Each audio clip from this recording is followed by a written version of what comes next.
Okay, all right, I've unmuted my mic now. Good evening, and welcome to another installment of Reform Studios Live. We are so glad that you have tuned in this evening. And as always, please do share the link with your loved ones, friends, and everyone you know so that they can tune in and have a time of blessing as we look at another interesting topic this evening. And of course, as always, please like the page, subscribe, and like I said already, do share. It's never too late for someone to tune in and to also learn one or two things from another interesting topic that we have today. So, our topic for today is Christian friendships, navigating isolation, boundaries, and betrayal. Christian friendships, navigating isolation, boundaries, and betrayal. And if you've been on planet Earth long enough, I think in as far as friendships go, all of us have somehow gone through an aspect of isolation, boundaries, and betrayal. And so that is what we want to discuss today. So, an icebreaker for our viewers. Okay, please tell us where you're watching us from. And since the topic is Christian friendship, tell us for how long you have known your closest friend. And for those who are married, we don't mean your spouse, your closest friend apart from your spouse, okay, for those who are married. So tell us where you're watching us from and tell us how long you have known your closest friend. No need to mention their name. You can just tell us, I've known my closest friend for X number of years. Today we're looking at Christian friendships, navigating isolation, boundaries, and betrayal. So to help us discuss is none other than our very own Pastor Mwindula Mbewe. Welcome. Thank you. All right, and as always, for those who may not know who Pastor Mwindula Mbewe is, please tell us a bit about yourself. Yes, my name is Mwindula Mbewe, pastor of Hillview Baptist Church, which I planted in 2019, so I think it's 6-7 years now. Time flies. And I'm married to Namundi. We have 2 kids, 1 on the way. And yes, I think those are the main things. Yes, those are the main things Yeah. indeed. Yeah, so we're so glad that you've joined us. So, of course, the topic is Christian friendships. And I think it's one of those things that is worth talking about because as Christians, we live in community. You know, and I think so many times that people take it for granted that the people that they are attending church with are perhaps friends until perhaps maybe something happens or something goes wrong, and then someone somehow feels maybe isolated, maybe feels betrayed because maybe no one came to their, rescue or no one came to their help. And so we felt it would be good to have a discussion around the whole issue of Christian friendships. Yeah. So perhaps to kick things off, and of course I'm sure you may have some opening remarks as well, but I'll just ask the first question, then you can just take it away. Yeah. So in terms of Christian friendships, how does the Bible define true friendship? And how does it differ from what the world tells us a good friend is, Yes, well, according to the world, and unfortunately this affects the church as well, Yeah. friendship is really about what I can get. And so it's about the benefits. And so we hear people say things like, if you are not adding any value to my life this coming year, I'll kick you out. I'm deleting all those names from people, or names of people in my phone book who are not contributing positively to my life. Right. Those who are toxic, those who don't add value, and so on and so forth. So friendship is really a means to get something. Now, that's completely different from what we see in Scripture. Right. It's the complete opposite. Actually, friendship is about giving. And really, friendship, biblically speaking, is a beautiful thing because it's a voluntary giving of oneself to another, Right. and even at great personal cost. And so Jesus, for example, says in John 15, greater love has no man than to give his life for his friend. Right. And so you can see that in biblical terms, the bar is very high. Yes. And by Yes. that bar, we Yes. probably have, most of us probably don't have a single friend. It's only our dad and mom who's willing to give Yeah. their lives for us. Even your own husband or wife may not be willing. But according to that's the picture painted, that it's really someone who is willing to give to the extent of giving their own life. Yeah. So it really makes you stop and wonder, how many friends do I really have? Yes. Yes. Who I would be confident that they would give even their own life. They'll take a bullet for me. They'll jump in front of the gun to take the bullet from me. Right. But that's the standard we see. And closely tied to that, the Bible says in Proverbs 17:17, a famous passage. Right. A friend loves at all times. And it's really following that same idea that friends are there to give. And so for them, that's biblically speaking, of course. And so for them, it's you need me, I'm dropping everything, I'm coming there. Right. In fact, it's interesting. It says, a friend loves at all times, and a brother is born for adversity. And there's some confusion about what that really means. Okay. The sort of surface meaning seems to be that a friend, like I said, is voluntary. It's almost like a covenant, where someone voluntarily is there for you. All right. When whatever time, whatever situation. Whereas relatives, a brother is born for adversity, have no choice but to sort of show up when things go bad. So for instance, if you die, your siblings have to leave whatever they're doing and come. Yes. But friendships, friends do that voluntarily, I think, is the distinction that is being drawn there. All right. A friend cannot be known. Someone has said in commenting on this verse, a friend cannot be known in prosperity. Right. And an enemy cannot be hidden in adversity. Wow. I think you need to say that again. I need to say it again.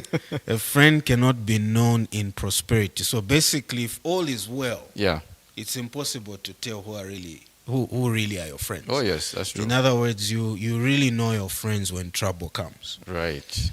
Similarly, on the flip side, an enemy cannot be hidden in adversity. When the problems come, then your enemies kind of become evident. An opportunity arises for them. Exactly. You hear that so-and-so was laughing, so-and-so is actually happy that you are going down, and so on. Then you realize, these people were not my friends. That's right. After all. Yeah. And closely tied to that is the verse. There's another, I'll end with this. There's another interpretation which says that, in fact, this verse, Proverbs 17:17, which says a friend loves at all times, and a brother is born for adversity. Yes. They interpret it to mean that actually friends are better than relatives. Okay. They are more loyal. True biblical friends are even better than your own blood relatives. Right. And I think a parallel verse which may support that is Proverbs 18:24, which says, a man of too many friends comes to ruin, but there is a friend who sticks closer than a brother. Right. So there is a school of thought that would say actually true friends are even better than siblings, because again, a relative has no choice. Of course, there are those relatives we may be close to. Yes. But many people talk about having blood brother, blood sister who they hardly speak to. Yes, that's true. And yet you have friends who you speak to regularly, and they are there for you even when your siblings cannot be. So I think the picture painted of friendship biblically is far different. and far higher than Yes. what the Bible gives us. Yes, yes, and that's really interesting because even from what you have said, when you say, like relatives may have no choice, it's like it's out of obligation. Exactly. To say, but what do we do? And Exactly. sometimes you even hear people say, maybe this person was a black sheep in the family, and then Right. people say, but what do we do? He was He's our family. relative. What will people say? Exactly. Let's just do this. Yes. And, in other words, given a choice. Yes.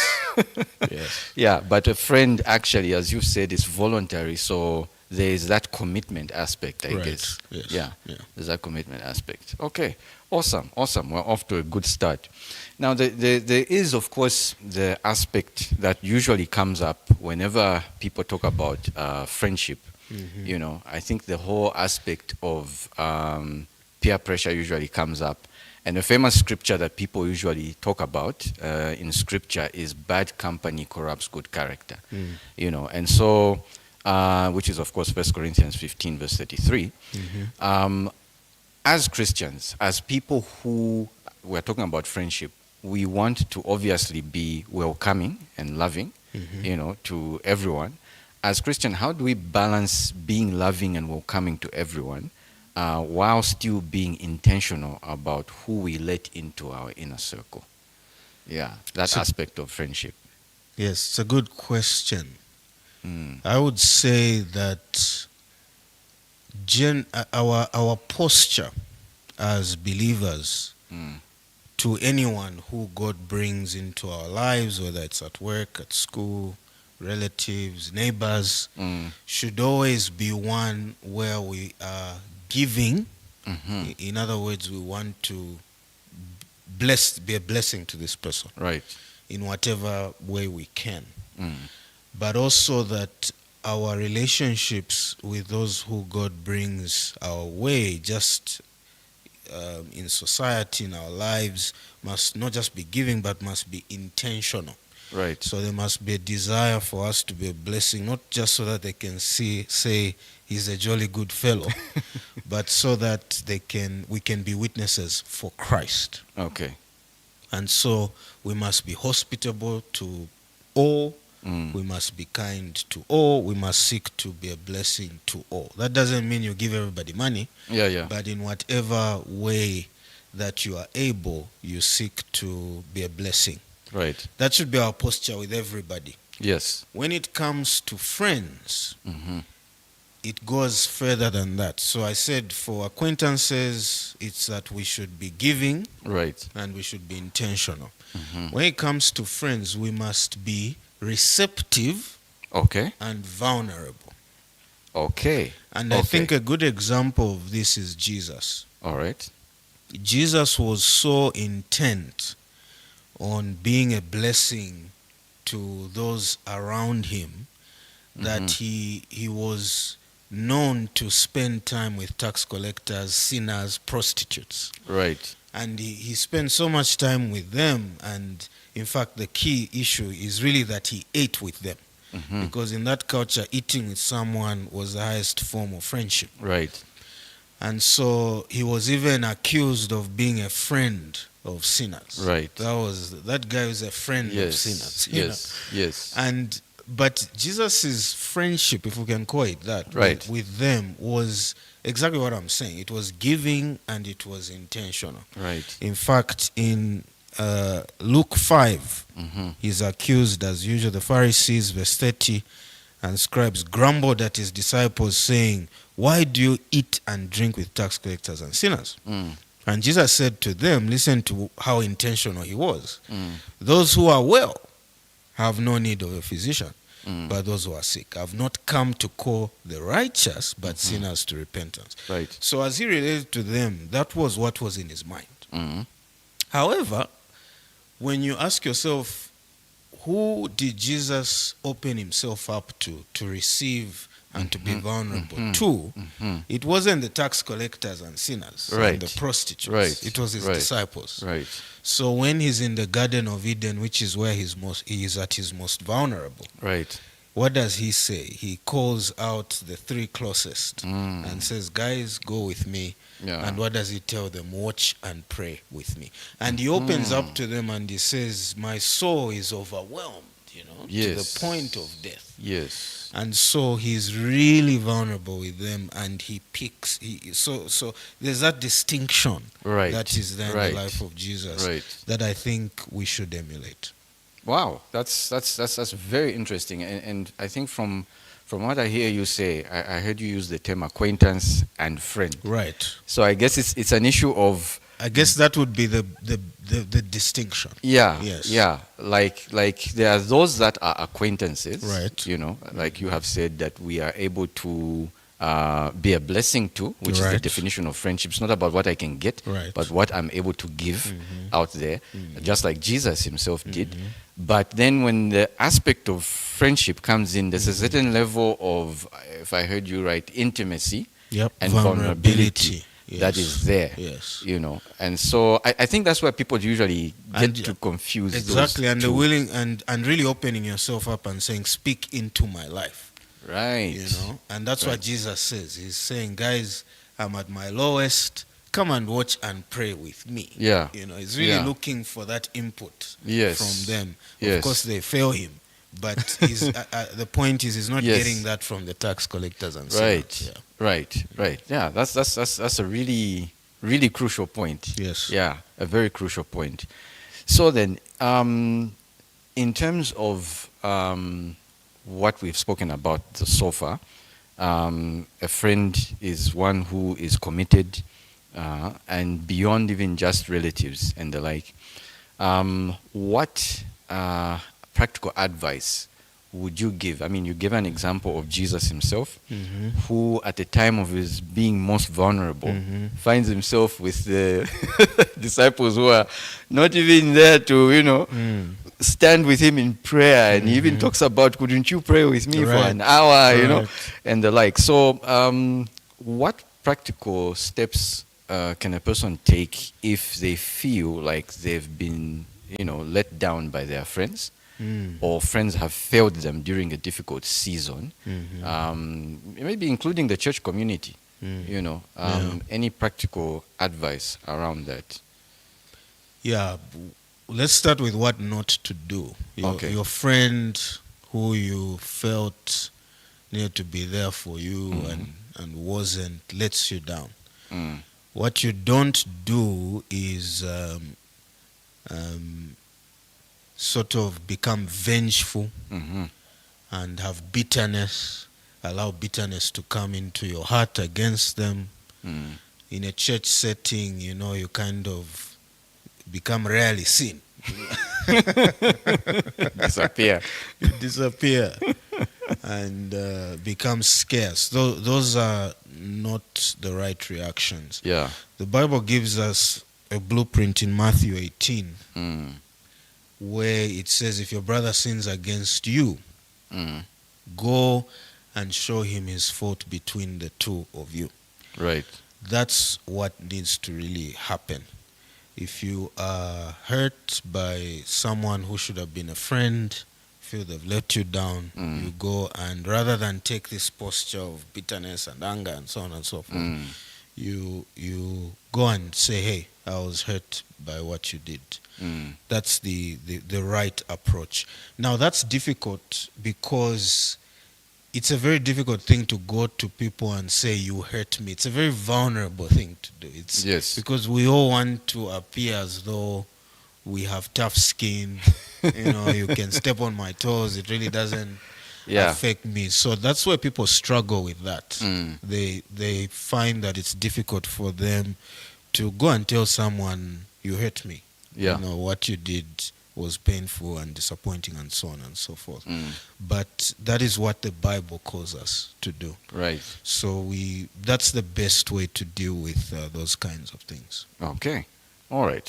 And that's part of the whole aspect of being vulnerable, like you said. Right. Being open and being able to. And I think, like you earlier said, it helps cement that intimacy. It does. Yeah. It sort of takes if that interaction goes in the right direction, Yes. your friendship actually gets stronger. Yes. It's built even further. Yeah. Because you kind of, it's just this intimate moment you've had. You did this to me. Oh, I'm so sorry. I'll do better and so on and so forth. And you find that the friendship is better off after that. Okay. All right. Awesome. Awesome. So you're watching Reform Studios. If you just tuned in, we're so glad you tuned in. We're looking at the topic Christian friendships, navigating isolation, boundaries, and betrayal. As I always say, it's never too late to share the link with someone so that they tune in and learn one or two things about Christian friendships.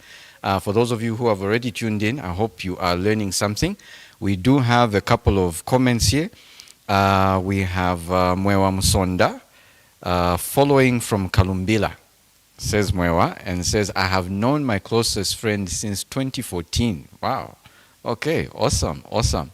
And then we have Lina Lungu watching from Lusaka. Thank you for tuning in, Lina. Says, I have known my closest friends, okay, since they were born. I can imagine what that looked like, Lina. Gugu Gaga. Awesome, awesome. All right. Then we also have Kapambwe Mwape watching from Dola, known my closest friend for 15 years. Awesome, awesome. And of course, we have our usual friends, Isaac and Stella Twebaze, watching from Uganda, and Oza Mutelele also watching. Thank you so much. Please keep those comments coming in. All right. We'll check on Facebook a little later. All right. So then, moving on with our discussion. Mm-hmm. And I love what you mentioned at the end when you were talking about the whole aspect of dealing with, a failure in a friendship where a person feels disappointed and they are able to approach the person and say, look, this is what happened. You hurt me and everything. So tied to that is the book of Proverbs says, faithful are the wounds of a friend. Proverbs 27 verse 6. How do we approach, riding off what you just mentioned about being open with one another as a mark of, true Christian friendship? How do we approach a friend to call out a pattern of sin or a bad decision in a way that feels loving rather than judgmental? I think it's basically the difficult conversations, right? Where you notice your friend going down a certain pathway, and how do you approach a friend to say, hey, mwana, Yeah. Yes, that's another crucial distinction between how the world defines friendship and how the Bible defines it. Yes. In the world, people prefer to have kind of yes men. People who will not challenge you, people who won't tell you the truth, people who tell you all the time you're a jolly good fellow and tell you how great a guy, your girl you are. And that is why so many marriages are failing as well. Because you marry someone and you are looking for a cheerleader. Right. And then this person keeps, telling it to you like it is. Yes. And so because you were looking for a cheerleader, you say, no, you're not the right one for me. But look at what the Bible is saying. Yes. That true friendship, biblical friendship, is one where people are willing to wound each other. Right. To attack each other, So the question is, how do you go about it? Now, I'm a bit uncomfortable with the idea of being judgmental. I think that is abused. Right. I think that people tend to use, you are judgmental as a way to just not hear this feedback, which is tough to hear. Yeah, and I think you get people say, you're judging me. Yes, you're judging me. So anytime someone tells you anything, hey, I don't think that's the way you should do things. You are holier than thou. Stop, you're so judgmental and so on. Yeah. And so to be honest, I would not be too worried about wanting to not appear judgmental. Right. I would say 4 things. How do you go about it? Number 1, directly. You have to tell the truth. Yeah. You don't sugarcoat.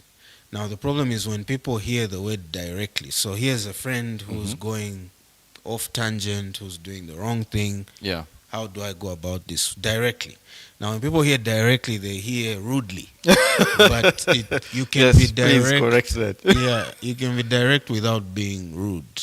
Okay. And so it should be direct, but it should also be loving. And that's what Ephesians 4 tells us, Right. that we must speak the truth. It should be direct, it should not be sugar-coated, but we must speak the truth in love. Right. Right. And then 2 more pointers would be that it should be done prayerfully. You know, the whole Okay. point of sort of challenging a friend about their lifestyle is you want them to change. It's not just to tell them orphans, hey, you know, you're foolish and you see this, right, and you walk away. That's not really the point. Yeah. If you're Yeah. truly a friend, you're trying, you are hoping that this person will listen. Right. Because you feel that this path is not healthy, it's not good, it's not, it doesn't glorify God. Yes. So it ought to be done prayerfully, where you say, Lord, I'm going to have this tough conversation with my friend. Help, give me the words, and give them a receptive heart as well. Yeah. And then privately as well. Okay. Okay. Yeah. It's not a good idea to People will say, hey, open rebuke is better than secret love. You know? Right. Yeah, in fact, it's interesting. Jesus is the one who says this in Matthew 18, Right. verse 15. If your brother sins against you, go and tell him his fault between the two of you. It's interesting that Jesus said that. Yes. You know, he wants to guard. It should just be the two of you. Yes. And part of that is it's all about trying to win this person over. Right. And so by going privately, ego sort of goes out of the window, hopefully. Yes. But if you yes. confront someone in public or in front of people, the pride kicks in. You Yes. know? I mean, pride is still likely to kick in even privately, but your chances are better winning them over. They have less to lose because it's not a public forum. That's right. And so privately would be a priority. And I would also say that you must actually love truth and righteousness more than the friendship. Wow. So that the friendship really must be built on truth and righteousness. A friendship that's not Right. built on truth and righteousness is not really a friendship, not biblically speaking. And so some people struggle with this. When they love their friend so much, and their friend, let's say a friend becomes has an affair, or a friend even leaves his wife and leaves his family, you know, and moves in with his girlfriend or something, and they really struggle with that, you know, because they still want to keep this friend. But the question is, must that friendship continue? You know, must you, or should a friendship be built on truth and righteousness? Right. So I think in those kinds of instances, my final comment would be that you should be willing to say, hey, if you're not going to do the right thing, if you're not going to honor God, then this friendship can't continue. Right. Right. Right. Thank you so much. Thank you so much. And I think it is true that people do struggle with this aspect of trying to keep this friendship, Right. you know. And I think the worst that can ever happen is you find people around this person aren't saying anything. Right. You know, and then as things become worse and worse, the person hears it from elsewhere that they're speaking behind their backs. Hey, what this guy is doing, and you know, and then of course, you know, it's just that awkward moment. Right. Yeah, and if I hear what you're saying, it's best to speak the truth in love. Yeah. In fact, in my experience, because sometimes I can be a bit harsh and forthright. But what I found interesting is I've lost friends before by being direct.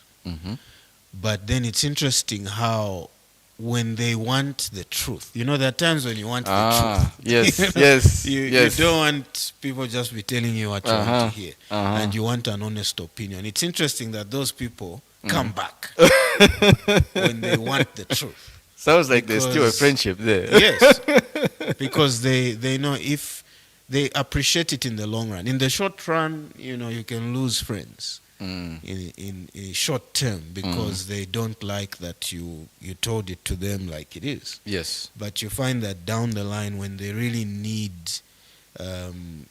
wisdom, not just to be told what they want to hear, but real wisdom, they'll say, I know if I go to him. Yes. I know if I go to her, they'll tell me the truth. Yes. And that's a true friend, really. Yeah. Yeah. Indeed. Thank you so much. You're watching Reform Studios Live. We have a couple of comments on Facebook. We have Fred Mutovola watching from Bala. Thank you for tuning in, Fred. We have Kaya Zimba, saying Priscilla Wadia here. I guess she's inviting her to watch. Thank you so much, Kaya, for inviting Priscilla to watch.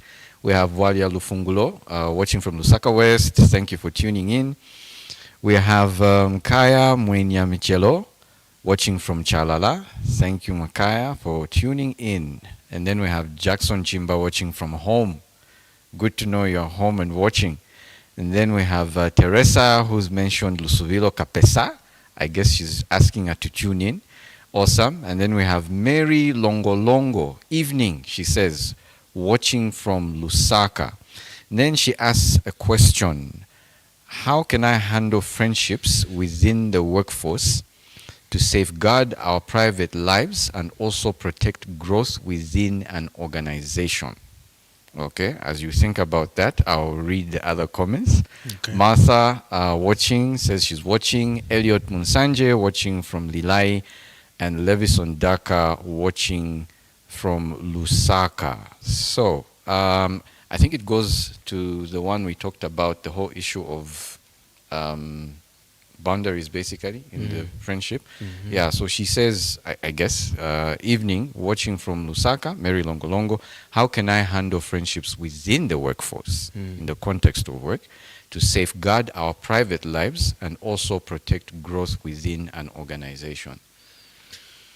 Yeah, I think navigating friendships in the workplace, in more public settings, in places where you are not there for friendship, you are there for work, you're there for school.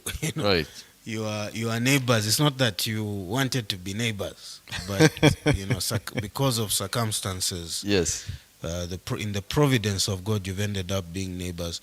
Sometimes in those settings, particularly in the workplace, where people do not always have your best interests at heart, right, and can turn things against you. Right. It is wise. It's good to apply wisdom, and be careful about who you share certain things with. Yeah. And people end up in trouble because you think this person's your friend, and you tell them, you go out to lunch. Yes, and then you tell them that the boss. The boss, I don't like the way the boss said this or did this. And then next thing the boss knows, And they know that by telling the boss, they are ruining your career. And so you do have things like that happening. In fact, it's Bill Clinton. Yes. When he had the affair with the intern, that's the president of the U.S. Monica Lewinsky. Yes. Monica Lewinsky. He had an affair with Monica Lewinsky, who was an intern. And Monica shared that she had slept with the President of the United States with a workmate in confidence. Oh yes. And guess what that workmate did? She recorded those conversations. Oh my goodness. And shared them. Yeah. And that's how it was leaked. Today, if you go on YouTube, you can hear the conversation. Yeah. Yeah. So it's those kinds of things where someone thinks, oh, there's an ally here, there's a friend here who can advise me. And she was really asking, what do you think? Because he told me he loves me. And so, he'll leave his wife and we'll be together. Yeah. And the workmate was there. Oh, yeah, tell me more. That's what he said. And she's recording the thing. So it is true that in the workplace, you need to understand we are here for work. Yes. And again, I think it goes back to what I was saying. Let those relationships be more intentional and more about being a blessing to people. Right. I think that should be the mindset. Yeah. and then being careful with those who you let in. Now, you don't want to just be a robot. How are you? Fine. Let's get back to it. Any problems? No problems. No, I mean, you can share, my children are with sick, discretion, yeah. and so on. And you want to be real. Yes. You don't yes. want to be fake. But so again, it boils down to wisdom, I would say. Yeah. All right, yeah. And in fact, I think her question reminds me of someone I know who was in a particular workplace. And because they would all go out together as a group, whether it was in the department, eating lunch, he thought those were his friends. Until that gentleman left that workplace under certain circumstances. And then he wondered why no one was calling him anymore. Wow.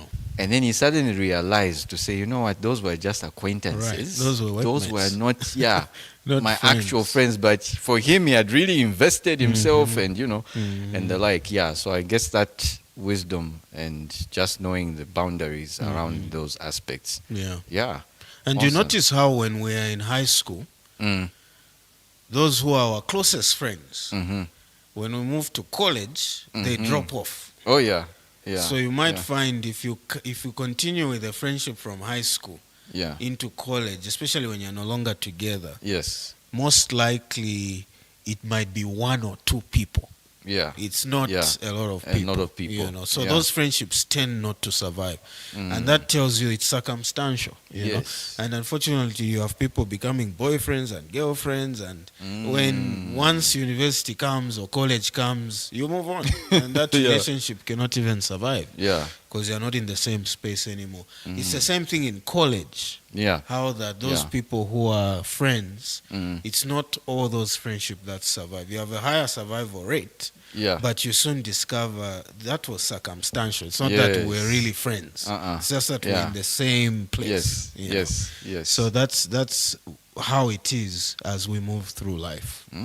Yeah. Thank you. Learning a lot, and I hope you're also learning a lot too. We have Walia Mutale on YouTube saying insightful, really learning quite a lot here. Thank you, Walia. And then we have Jolesia Hakasenke, neighbor, watching from Lusaka, says, I've known my closest friend since 2011. Awesome. And then we have Teacher Nalomba, watching from Hillview, Chalala. And then, of course, Isaac and Stella Trubaze have asked a question that I'll get to shortly. And then Teacher Nalomba has come back and said, friendship should be built on truth and righteousness. This is deep and true, something to really reflect on with friendships we hold. Yeah, so agreeing with you there. And then, so two questions from Isaac and Stella. Okay, so the first question is, can a Christian have friends that are not Christians? Okay, can a Christian have friends that are not Christians? And then the second question is it healthy where you find that you have many acquaintances and not many close friends? Yeah. Read that second one. Okay. Is it healthy where you find that you have many acquaintances, okay, and not many close friends? Yeah. Yeah. Good questions. The first one is easier, I suppose. Or more straightforward. With the definition of friendship we've given. Yes, but also just I think scripture speaks very directly to that. Right. That do not be unequally yoked with unbelievers. And it goes on to ask all these questions. What friendship does light have with darkness? You know, what fellowship is there between Belial and the Lord and righteousness? And so the whole argument there is that what the Bible anticipates is an incompatibility with an unbeliever. That you should be incompatible. And friendship is really about compatibility, right? It's really that you get along so well with this person, you see things the same way, you see eye to eye, you find the same things funny, you have the same value systems. And same goals and ambitions and things like that. That's what knits you kind of together. So if you find that your closest friends are unbelievers, the only way that works is when one is compromising. Right. Either the unbeliever Right. is behaving like a believer. And when you're saying, we were at church and we have a conference coming, and the unbeliever is saying, yeah, praise the Lord. But they're really, so they change to become like a believer to accommodate this believing friend. Right. Or, which is in most cases, the other way around. Yeah. The believer has to compromise to be compatible with the unbeliever. Right. And so the Bible says that there's something off there if light and darkness are mixing in terms of friendship. And the second one was? The second one was, is it healthy where you find that you have many acquaintances and not so many close friends? Yeah. Many acquaintances and not so many close friends. It's tricky. If you understand. And the question sort of is related to our next question. Oh, which is? Maybe we can kill it said the point is that sometimes people come to church and sit in church congregations every Sunday feeling completely isolated.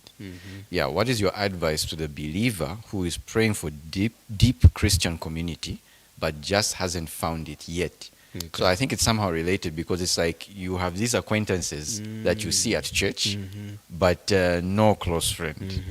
Yeah, so I think it's somehow related. Yeah. Let me start with the church one. You come to church, but you don't really seem to be finding friends. I think the question says if you come to church and you sit in the congregation, and you don't seem to be finding friends. I would say it's because you are coming and sitting in the congregation and you're ending there. Yeah. To be honest, the church service is not the ideal place to make friends. Okay. It's structured. It's a formal meeting. Yes. There's a program. Yeah. There's not a lot of time for bonding. And so you find, and even the interaction can be quite limited after church is over. Church. In fact, it's easier to speak to friends who you already know than, in fact, you are rushing to those you already know to quickly catch up. The last thing you want to do is start bonding with a stranger at church. So I think those who just sit in a pew are kind of shooting themselves in the leg. If they're expecting that just by coming to church for 6 months and sitting there, you're going to end up with friends. It doesn't work that way. In fact, those people who you see who are friends at church, it's unlikely they became friends through the church service. What is likely is that they were other avenues where they could meet up and get to know each other and bond. Outside of just the church service. Right. And so for someone who's frustrated, I would say you need to, if you want friends, you really need to go a step further and join that community, integrate in the community. You need to look for opportunities beyond the Sunday service. And I think cell group is a good one. Yes. Yeah. In fact, that's the purpose that serves, because we recognize that if you've got a church of 100 people, where it's too many, even if people want to get to know each other. But when people are in smaller groups, then it aids that. So by cell groups are good, ministries are great because you are working with people or just serving, even as an usher. Yeah. Because you don't do it alone. You serve with people. And in the midst of working together and serving together, it's only a matter of time between your lives begin to open up. And people are saying, I didn't see you last week. Yes. I traveled. Where do you work? Yeah. And, the friendship begins to build. But that cannot happen in a pew. Right. So I would say that you need to sort of go a step further in that sense. Okay. And so relating it to the question that Isaac and Stella asked, to say, more acquaintances than friends. Close friends. Yes, if we look at the biblical definition of friendship, we'll discover that biblical friends are not so easy to find. Right. Right. People, the Right. bar is very high biblically. I mean, we're Right. talking of a friend who sticks closer than a brother. Where are you going to find those? I was even thinking as we're defining it that I'm sure those who wanted to type how many years they've known their friend, they said, oh, I think Hang on a minute. that one might not be a friend after all. I don't think they're taking a bullet for me. Yeah, so if you look at that high bar of friendship, when we talk about vulnerability, look at Jesus. How many friends did he have who he could be vulnerable to? You know, there were the 12, Yes. but in a time of vulnerability, he didn't open up to Yeah. 12. You know, Yeah. he took 3 And then on the and cross. then said, opened up to the 3. Yeah, and then on the So- cross as well, when he came to leaving his mother with. Yes, there was the last man standing whom he commended his mother to. Yeah. So even then Jesus is kind of in trouble there. He's got more acquaintances than friends. So that's one side of it. That Right. biblical friendships are not easy to come by. Friendships to that depth. Right. Right. That we're talking about. But also friendship is kind of hard work, Oh yes. It Oh yes. requires an effort, investment. investment. So when you consider those things, it shouldn't surprise us that people wouldn't have many friends. However, if we think about it in terms of levels, degrees, because Yes. even Jesus had the 3, but he also had the 12. Yes. So if we think of these friendships as layers, in which you've got the smallest layer of the closest people and sort of outer layers of varying degrees of Yeah. intimacy and friendship, Yeah. then in that sense we can say people could have more friends. And it can be worrying if... Oh, you mean more acquaintances? No, more friends. Oh, more friends. Okay. Because there are now degrees of friends. Ah, I Yeah. get it. But if you find that you have these 1 or 2 in the close circle, and there's no one in those layers until much further, then I think it becomes a little concerning. Right. Yeah, I think Right. that as you look at your friendships, they should be, okay, these are my closest, who I'm completely open to, I spend the most time with. And then these ones are the cell group friends, who, because I share prayer requests, they have more insight and they come to my home and so on. And then these are my church mates, so there are all these layers and Right. with varying degrees of friendship. So that's what Okay. I'm saying. If you only have this, if these layers are missing people, Yeah. then I think I would be more concerned. Concerned. Yeah, All right. I hope that complicated answer makes No, sense. no, actually, it makes a lot of sense because in the process, you've ended up answering Lina's question. Oh. She said, in the context of Christian friendships in the church, we aren't going to be friends with everyone, right? Yeah. By this I mean, are we obligated to form deep, meaningful friendships with everyone? So I think that Deals basically, with that. Yeah. Even Jesus had degrees of friends. Yeah. There were the 70. Oh yes. So those were disciples. Those were men he trained. Right. Then yes. come yes. then come the 12. The 12. Yes. Then come the 3. Yes. Then come the 1. Yes. So Yes. he also had these, and we can't say he was close to everybody. Even his own disciples recognized to say that's the one he loves. So Yes. they could tell that my friendship with Jesus is not like that one. Yeah. Yeah. So even Jesus had these layers. If you are friends with everybody, most likely you are friends with nobody. That's true. When trouble hits, that's when you realize, hey, Yes. why isn't the phone ringing now? Ish. Yeah. No, this is definitely helpful. So Shepherd Baleni says, knowing that bad company corrupts good character, how does someone navigate living with an unbelieving roommate? Now, I guess this is someone who is in college. Yeah. Even while trying to be a witness. Yeah. Yeah, you have to be intentional, You have to be very aware that I am here. There are things which you almost would avoid, not because they are wrong, but just because you are really trying to be a Christian witness to this person. So it goes back to what I said. The relationship has to be intentional. Yes. It has to be about giving so that you can be a witness for Christ. Mhm. So you can't sort of put your guard down in that kind of an environment. Right. Because you want to leave an impact for Christ on that person. Okay. Yeah. All right. Okay. Awesome. Back to our questions. Yes. Now, of course, people talk about, romantic breakups, but friend breakups can hurt just as badly. When is it biblically appropriate to distance yourself from or end a friendship? I know you touched a bit on it, when you sort of when we talked about the issue of bad behavior, someone is going down the wrong track. Give an example of someone who's, ended up in an affair and left the wife and kids. Yeah, so when is it biblically appropriate to distance yourself from or end a friendship? Yes, I think it's when the person goes against the biblical values, godly virtues, Christ-likeness. So when they're living in sin, they're living in compromise, would be the deal breaker of a friendship.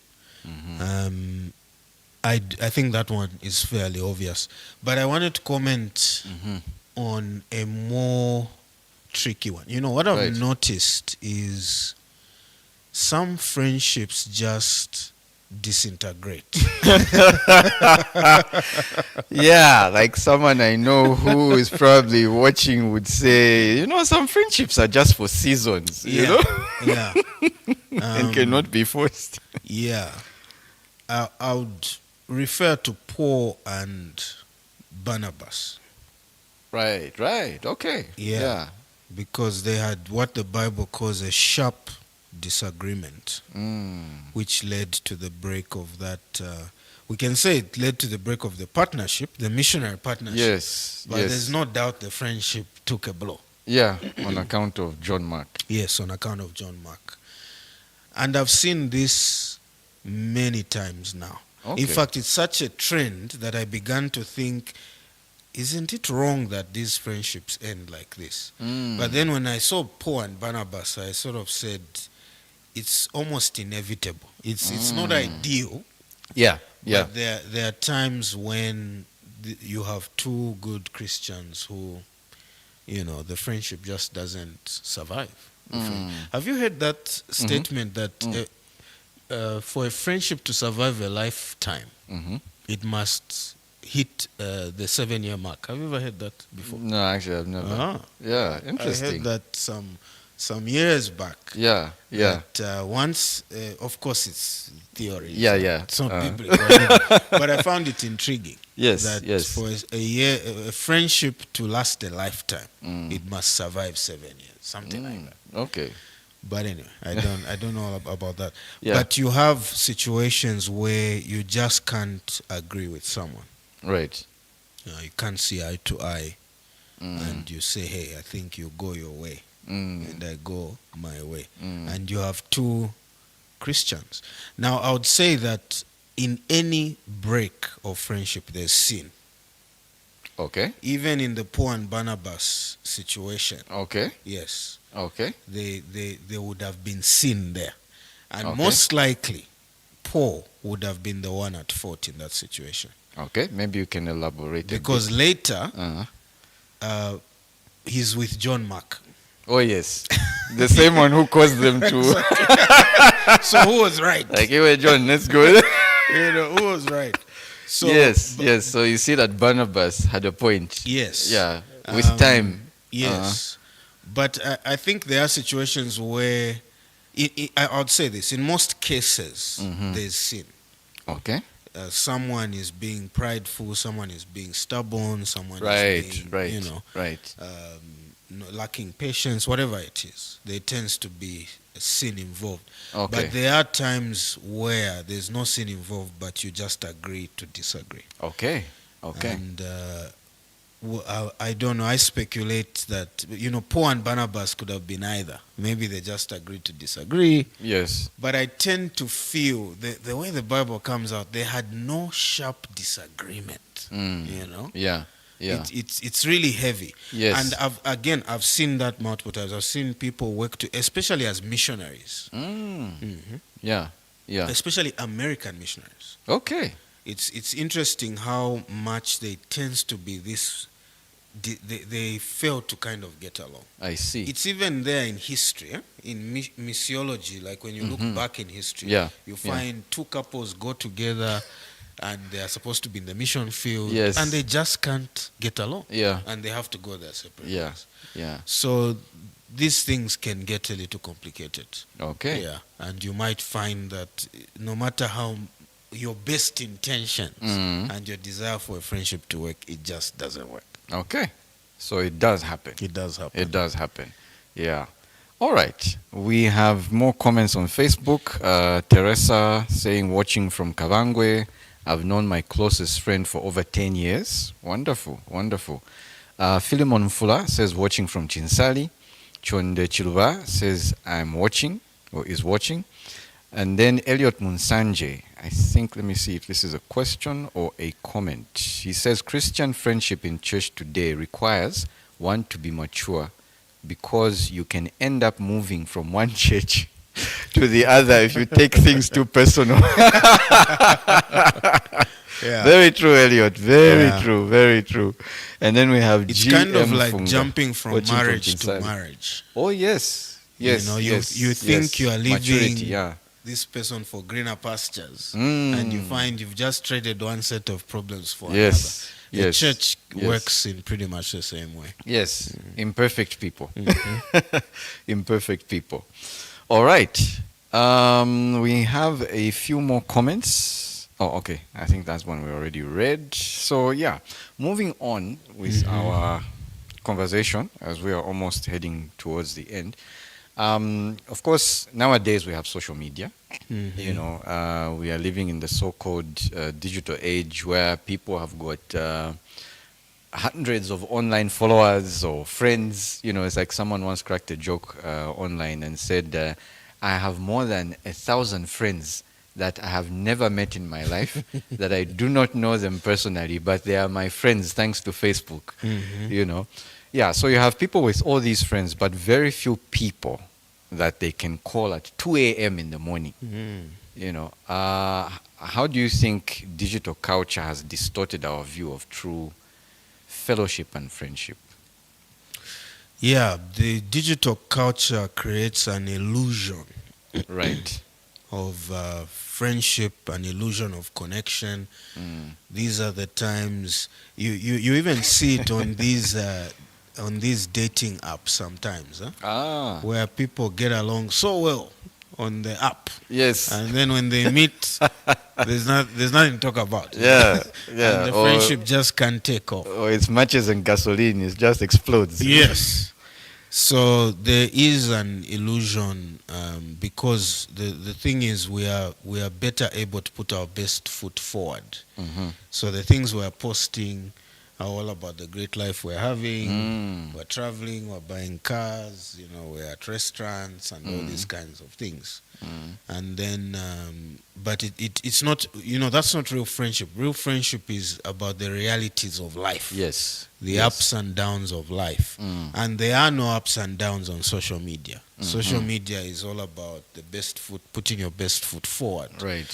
And so there's really an illusion, and people who appeal to us as people who should be our best friend, or the people we would want to be friends with. Because of certain things we see, we realize in real life it's not the same. Right. But true friendship cannot work digitally. True friendship requires, actually it can, but you'd need a lot more time. You'd need a lot more time than the kinds of friendships we have on Instagram, Facebook, Twitter, and so on and so forth. Real friendship is about presence, vulnerability, accountability, and those things can happen virtually, but you'd have to spend a lot of time with that person to develop that virtually. Right. But what you see in scripture is that it is people devoting themselves to one another, people committing themselves to one another, being there for one another. Yes. And all these elements I've mentioned: presence, accountability, vulnerability, time, and so on and so forth. Okay. All right. And of course, one cannot have a discussion around issues of Christian friendship without asking this hot topic question. People would say hot button question. Can Christian men and women be just friends? Especially if one or both are married. What boundaries need to be in place, if at all, for such a thing to happen? You know, to say, well, yeah, no, always time there, always, but those are married people, but so, no, we're just friends, you know. Yeah, so can Christian men and women be just friends, especially if one or both are married? What boundaries need to be in place, if at all? Yeah, so we're talking about friendship across genders, between two different genders, male and female. Yeah, especially if one or both are married. Maybe one is single. Yeah, I think for the one, can they be just friends? I would say, I'm struggling to answer this one. I'll go for from what I've noticed, those who appeared to have had a friendship, especially a close friendship, who are male and female. Let's start with those who are not married. Okay. Male and female. I've found that late down the line, you discover that one developed feelings for the other. Okay. It's very rare to find. Maybe you have some examples. In a longer life than I. But it's married my bestest friend. That's the problem. So was it just friends? You know? So so what I found is normally down the line, if people are honest, they'll say, no, I think for me, it was more than just friendship. Though we didn't end up together, feelings developed, you know. Okay. So I would say when it comes to close friendships, I think it's rare to have, probably possible, but I would say rare, to have people of different genders be very close friends. I think when it is the more outer layers, where you're not communicating every day and things like that, I think it's more possible. Okay. In that sense. And in fact, if people are honest, even in the comments, what normally happens is, here's a guy who's a friend to some girl, and this lady then gets into a relationship with another guy. And inevitably, this so-called friend is hurt. You know? Or vice versa. You know? This girl is seeing this guy as a friend. This guy finds a girlfriend and she's hurt. She's heartbroken, she's disappointed, and so on. So, but weren't you just friends? Yeah. So I think in reality, the way God has made us, it just really doesn't quite work. I guess the scriptures that are relevant would be 1 Timothy 5 verse 2. Okay. This is why we discourage men, young men, from being so close to young ladies under the guise of friendship. Because what tends to happen is people get led on. Okay. You know? Okay. And they have expectations developing. So for you are saying, no, she's just a friend. When things in her mind have gone further. Because the friendship hasn't been defined. Yes. Okay. Or sometimes in your mind it's something, in her mind it's something else. Yes. Next thing she hears, you are now in that relationship. What's going on? No, we're just friends. So that's what it tends to lead to. Yeah. where people think they can be close to someone of the opposite sex, and it's just friendship. Right. Normally, someone gets hurt. Yeah. So the scriptures teach us, and this is what we encourage men. This is 1 Timothy 5:1. Do not rebuke an older man, but encourage him as you would a father. Right. Young men as brothers. He's telling Timothy, Yes. the young man. Older women as mothers. Younger women as sisters in all purity. Right. And one of the challenges of being very close to someone of the opposite sex under the guise of it's just friendship is you end up leading them on, like Right. we are saying. Yeah. And you find that even with the bestest of intentions, and some people have had to learn it the hard way. Yes. Where they discover, people keep getting hurt when Yeah. I'm just looking for friendships. Yeah. Maybe let me just be friends with my own gender.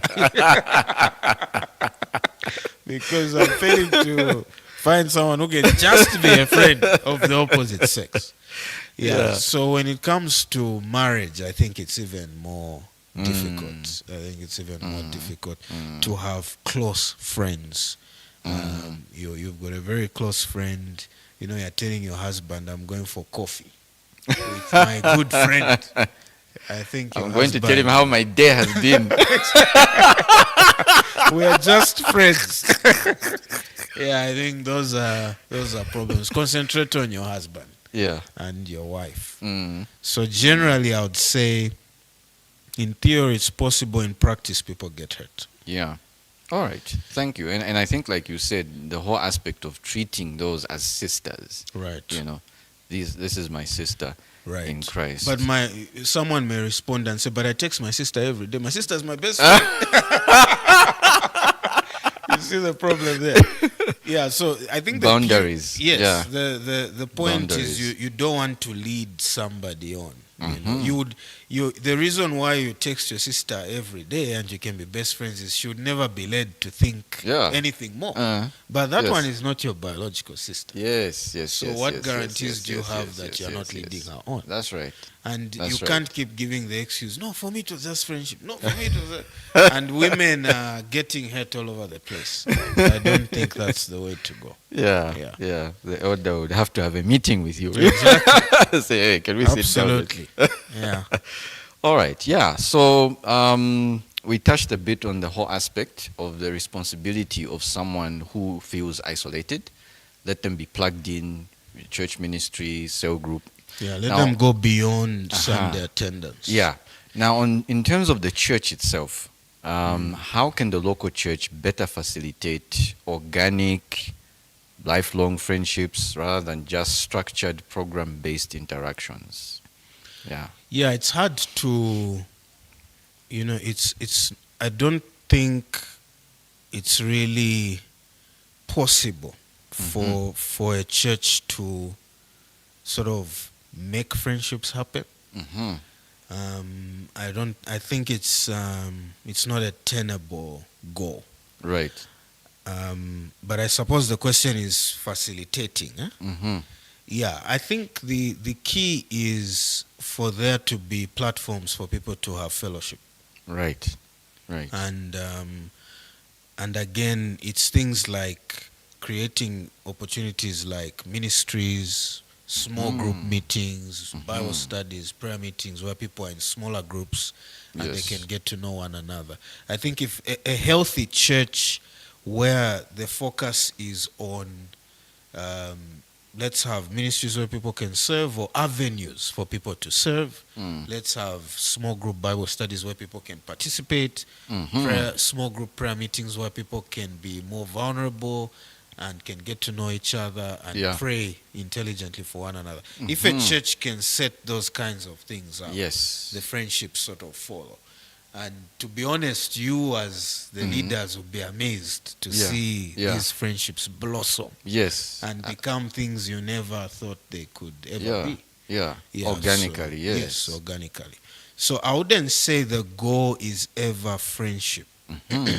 The goal, I don't know if the goal should ever be, we want people to just become bestest of friends. What can we do? You know, I don't Becomes a think pen pal club. right. I don't think that should be the goal. Okay. I think the goal really should be lower. Fellowship. We want people to have meaningful fellowship. Out of that, friendships then begin to develop. Okay. Awesome. Just before we wind up, of course, and the winding up question is if you could challenge our live audience to do just one single thing this week to upgrade the quality of their friendships, what would it be? Before we get into that one, just want to look at a few comments on YouTube. We have Kasunge Piri watching from Lilai. Okay, and then we have now you know how it is with YouTube names. Sometimes there are these handles, so allow me to pronounce this nicely. Temwanita Meo. Okay, busy laughing. I think one of the comments we made probably made her laugh. Cracked up. Yeah. All right, and then we have Teresa asking a question to say, how does accountability look like in a Christian friendship while being mindful of a holier than thou attitude? I know you already touched a bit on it. Yeah, when you talked about the whole aspect of being direct, but being able to speak the truth in love. Yeah, I would say friendships need to be organic. Those who go into a relationship and kind of with a God say, I will make you my best friend. I don't think it really works out. Those who go into a relationship and say, I will make you vulnerable to me and you will be, it really doesn't, you can't force it, I should say. Yes. Friendship is more about common ground, a bond, just seeing things the same way. In fact, there's a preacher I really enjoy. I haven't heard him in a long time, but he defined friendship as you are you meet this person and you are talking and you keep saying things like, you too. Oh, you're interested in this too. Oh, you think that way too. Oh, you find that funny too. So it almost hits you as a surprise, like, oh. There's someone who's so much like me. There's someone who sees things the way I see things. There's someone who understands me, who gets me, And so for him, friendship, he really defined it as when you find that you are saying, you too, then it means, but that's natural. Yes. And so I think in terms of being vulnerable to one another, you can, where you feel, well, this person, I think we should be. I think you can have an honest conversation and say, I sense that there's a lack of vulnerability between us. Is it just me? What is really going on here? Have I read more into this friendship than really it should be? Yeah. But I think for me, the fact that you're even trying to have that conversation could indicate maybe this should not be as close a friendship in your head as it should be. Yeah, because it's sounding forced. It's sounding forced, Okay. All right. Okay, so just before we wind up, I think this will be our last question. Sibongile Maposa. Hello, listening from Chamba Valley. How do I handle pain or betrayal with a fellow Christian friend? Pain caused by either gossip, lies, or disappointment, or disappointed expectations. I think, disappointed expectations. Also, how do I manage an old acquaintance that is around me, okay, within my network and can't shake them off? Laugh out loud. As they are close to my family, but I have no trust for them and they are non-believing. Going off pretending to get along feels hypocritical. How can I handle such an individual? Because I always find them in my space. We're praying for you, Sibongile.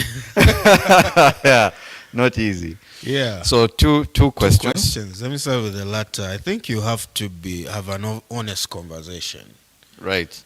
If someone is really pushing to be your friend and it's not quite clicking for you, you might want to say, hey, I'm sensing that you might want us to really be friends. Is that the case? Yeah. And if someone says, yeah, actually, I thought we were already best friends. Mm. And then you can drop the bombshell and say, actually, from my end, I think I need a bit of time if I'm to warm up to this, and I need a bit of space. You know? Yeah. So it's a tough conversation to have, but I know in Zambia we don't function that way. We'd rather just be not smiling and picking dying calls. inside. Yeah, and ignoring phone calls. She enters that way, you go out the other. Yeah. And you can play hide and seek like that, but I think it's better to be more direct and just have an honest conversation. Yeah. And again, for someone who is a friend who betrays you, who hurts you, who gossips and so on and so forth, it's Matthew 18 verse 15. Right. That if your brother sins against you, go and tell him his fault between you and him alone. Right. If he listens to you, you have gained your brother. And you can read on for other avenues if that fails. Yes. But we deal with these issues by bringing them up and having conversations and saying, hey, I'm told you did this, I heard you did this, I saw you did this, it was hurtful to me, and I just wanted you to know that I was hurt by this. Yeah. All right. Thank you so much for that. Okay. It's been such an engaging topic, even online. Thank you so much for those questions. Thank you so much for the comments. I think it helps us all learn something about Christian friendships. So, Pastor, as we conclude, Yes. If you could challenge our viewers to do just one single thing or things, in case you have more than one, this week to upgrade the quality of their friendships, what would it be? I would say there's one thing that we can all give a friend. Whether we are broke or we have money, this is something we can all give, and that's our time. Right. So Right. I would say the one thing we can all give to invest into a friendship is time. And I mean, that's what you give to any relationship, really, period. Yes. Is time. Yes. So that's probably the one thing that you can do, that all of us can do. So I would suggest, if you've got a friend, you set time aside. Get time off work. If you're married, tell your husband, children, wife, I'm going to be away for an hour, 2 hours. I just want to go give this person my time. Yeah. And that, I can tell you, will go a long way. Because Yes. I don't know about you, but we live in a day and age where you're almost shocked when someone says, I've come just to spend time with you. No agenda, no target, no goal, no ambition, no let's just spend time. It's almost like, really? Yeah. Because it really doesn't happen these days. Yes. And for those who are far away, to pick up a phone, or if it's not possible to meet physically, though I would encourage that. Yeah. To pick up a phone and say, I just called to find out how you're doing, what's happening, what's going on. Give me an update. So time is the one thing we can all give. Okay. Well said. And that's the challenge for all of us, viewers. Give your time to someone this week, quality time, to your friends, and to upgrade the quality of your friendships. That brings our discussion to a close. Any final remarks? Or I guess. Just to say, when we talk about time, that's what Jesus gave us. Yes. You notice he didn't come at the age of, he died at 30, Yeah, on 33. the cross. He didn't, 33. Yeah. He didn't arrive at 32. Yeah, 3 years. Neither did he just come at 30 to just start the ministry. Yeah. But he spent 30 years, most of which we have no idea about. Yes. We hardly know a thing. Yes. But what we know is he gave his community time. Yeah. Such that when he now started saying, I am the Messiah, they said, a carpenter has lost his mind. This guy was fixing my chairs. Now suddenly he's a carpenter. Right. So Right. he really came down and gave us his time. True. So it wasn't a 1 year operation, it wasn't a 3 year operation. He literally gave his life, not just in death, but literally Yes. gave us his life. Yes. So I would say that we have a principal example there of someone who, when he died for us to save us from our sins, it wasn't just a shortcut to salvation. It was someone who really gave us himself fully. Yes. He gave us both himself in life and in death as well. All right. Thank you so much, Pastor Mwindula Mbewe. With that, we have come to the end of our discussion and topic for today, Christian friendships. Thank you so much for tuning in. And please, as always, do share, because even after the live stream is done, the actual episode is still on YouTube.